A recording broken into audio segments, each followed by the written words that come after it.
Hi, I'm Eric. For the sake of the story, I'll be keeping my family's names private. So, my brother will be called Ken, and my cousin will be called Damien. This happened about 6 years ago. It was a cold December evening in 2019 when my family and I visited our local McDonald's. I was 12 years old at the time. My brother Ken was 10 and our cousin Damien was 14.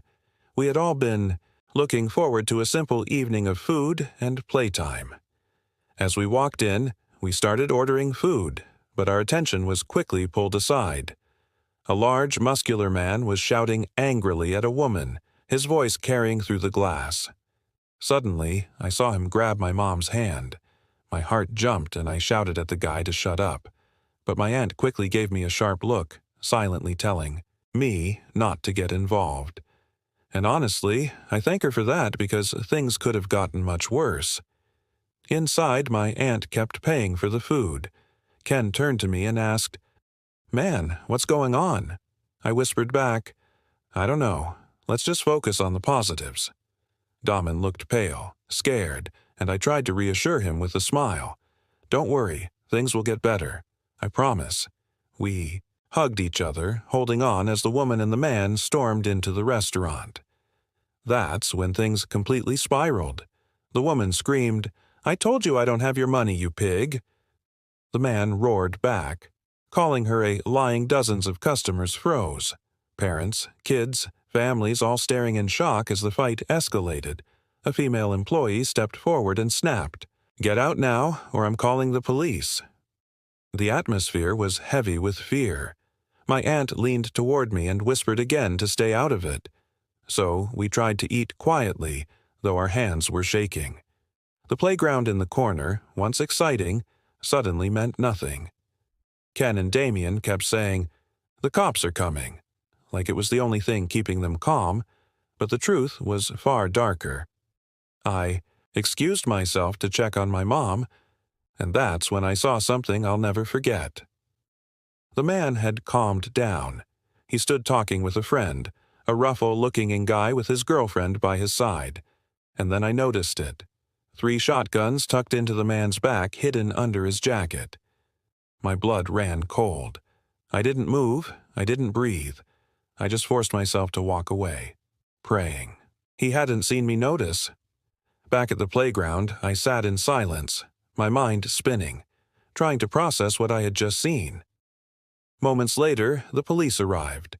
They questioned the woman and they spoke to my mom. We soon left the restaurant, still shaken and talking about what happened. But it wasn't over. As we drove away, we saw flashing lights at a nearby gas station.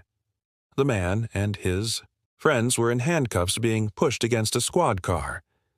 That's when my mom explained what really happened.